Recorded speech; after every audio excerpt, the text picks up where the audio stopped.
All right, welcome everyone. Today we're diving deep into Andy Swann's The Human Workplace. Ooh, interesting choice. We've got a really detailed summary and analysis to work with here, and our mission to help you really get what Swann is saying about building a more human-focused workplace. Awesome. I'm excited to dig into this. We too. And hopefully by the end, you'll have some solid takeaways to apply in your own work life. That's the goal. So right off the bat, Swann challenges this idea of just being nice at work. Right. It's deeper than that. He dives into why those traditional company structures, the ones, often just don't cut it anymore. Yeah, he uses this great analogy of a company so bogged down in bureaucracy that every decision needs mountains of paperwork and approvals. It's like being stuck in quicksand. Ugh, sounds awful. Yeah. And he argues that this rigid old-school approach is holding companies back. Have you ever felt that way, like you were stifled by that kind of structure? Oh, absolutely. I think we've all experienced that at some point. It's like hitting a wall every time you try to get something done. Exactly. So Swann's big idea is to think of companies less like machines and more like living things. He calls them dynamic systems. Dynamic systems. Right. Always adapting and evolving. Like, think of a company as an organism. To survive, it needs to constantly be changing, right? So instead of a rigid machine, it's more like a constantly shifting ecosystem. Exactly. And that means being able to react quickly to new challenges and opportunities. Okay, I'm liking this already. But how do you actually make that happen? It's easy to say, be more adaptable, but how do you put it into practice? Well, a big part of it is ditching that old top-down pyramid structure that so many companies are still clinging to. That old pyramid. Yeah, the one where ideas get lost in the shuffle and decisions take forever to trickle down. Swann proposes something much more fluid, more collaborative, almost like a community. Okay, so instead of a company being like a giant pyramid with the CEO at the top and everyone else below. Right, it's more like a network or a web where everyone is connected and can contribute their ideas and expertise. I like that. But I have to ask, wouldn't that kind of free-flowing environment just descend into chaos? That's a common concern. But Swann addresses that head-on with his concept of behavior over principles. Behavior over principles. Tell me more about that. So it's about shifting the focus from rigid rules and policies to the actions and behaviors that actually drive success. Think about it.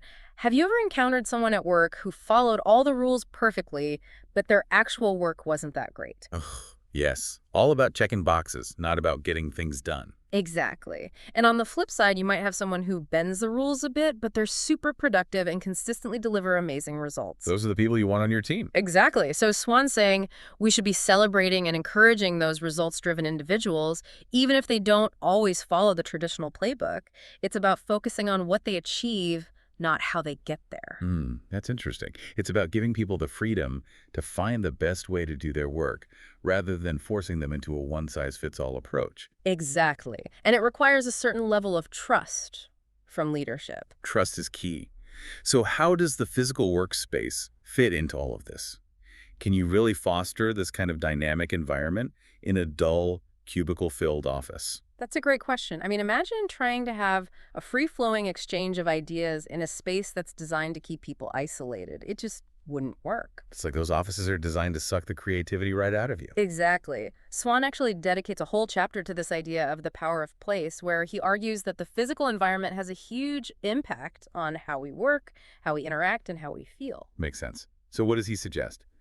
Beanbag chairs and ping pong tables. Not necessarily. It's not about gimmicks. It's about being intentional about designing spaces that foster connection, creativity, and well-being.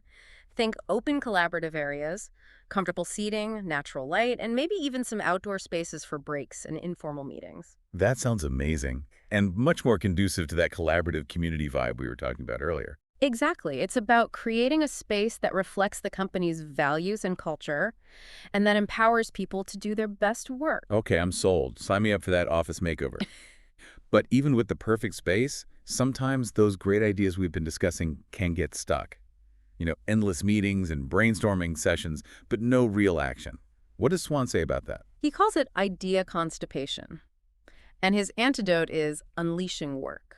Idea constipation. I love that. It's so true. It's about empowering people to take ownership of their ideas and run with them, to move from discussion to action. It's like that saying, ideas are cheap, execution is everything. Exactly. So how do we create a workplace where people feel empowered to take those ideas and turn them into reality? Well, that's a big question, and I think it's one we're going to explore in more detail as we continue our deep dive. Absolutely. We've only just scratched the surface of Swann's insights, and there's so much more to unpack. I'm excited to keep going.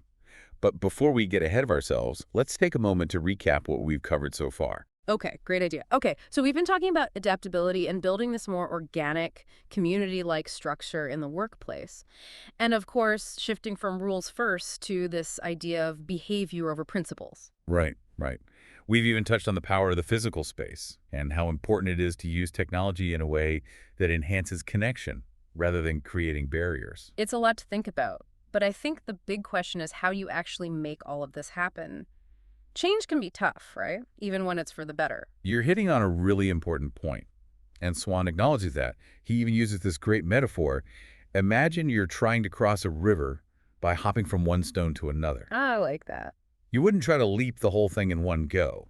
That would be a recipe for disaster. Definitely. You'd take it one step at a time, testing each stone before putting your full weight on it. Exactly. And that's how Swann suggests we approach change in the workplace.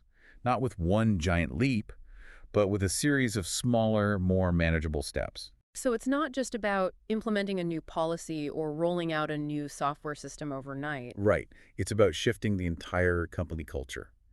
And that takes time, patience, and a lot of careful planning. It's about bringing everyone along on the journey, making sure they understand the why behind the changes, and giving them the support they need to adapt and thrive in this new environment. I love that. It's about making people feel like they're part of the solution, not just subject to the change. Exactly. And communication is key. It's not enough to just announce a change from the top and expect everyone to fall in line. You have to explain the reasons behind it, be transparent about the potential challenges, and be open to feedback throughout the process. Have you ever been through a change at work that was handled poorly, where the communication was just non-existent? Oh, yeah, definitely. Early in my career, I worked for a company that was constantly restructuring and reorganizing. Always changing things up. And they would just spring these changes on us with no warning and no explanation. It was so frustrating. It created this atmosphere of anxiety and uncertainty, and it really damaged morale. People felt like they had no control over their own work lives. Exactly. And that's the opposite of what Swann is advocating for. He stresses that change should be gradual, manageable, and most importantly, participatory.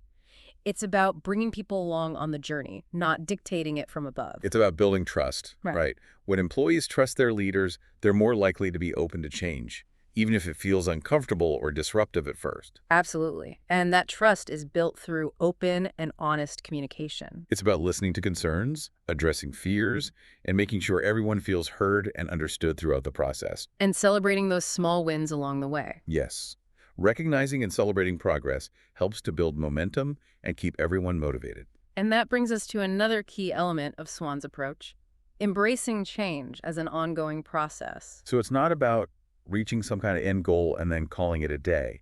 Not at all. It's a continuous journey of learning, adapting, and evolving. The world of work is constantly changing, so organizations need to be able to change along with it. It's about being flexible, Mhm. open to feedback, and always looking for ways to improve. Exactly. It's like, think of a company as a living organism, right? It's constantly growing and adapting to its environment. And that requires a certain level of humility from leadership. It's about acknowledging that you don't have all the answers and being willing to learn from your mistakes. Yeah, I think that's something a lot of leaders struggle with. It's hard to admit when you're wrong. But it's so important. When leaders are willing to be vulnerable, to show their human side, it creates a much more open and trusting environment. And that makes it much easier for everyone to embrace change and contribute their best work. So as we've been discussing, this human-centered approach to work is not just about creating a happier and more fulfilling environment for employees. It's about building a more successful and sustainable organization as well. Swann argues that when you put people first, the profits will follow. It's a win-win. It really is. And to drive that point home, he offers this great example. Imagine two companies. One is obsessed with the latest technology but treats its employees like cogs in a machine. The other is more focused on building a positive and supportive culture, even if it means adopting technology a little slower. Okay, I'm seeing where you're going with this. Which company do you think is going to attract and retain the best talent?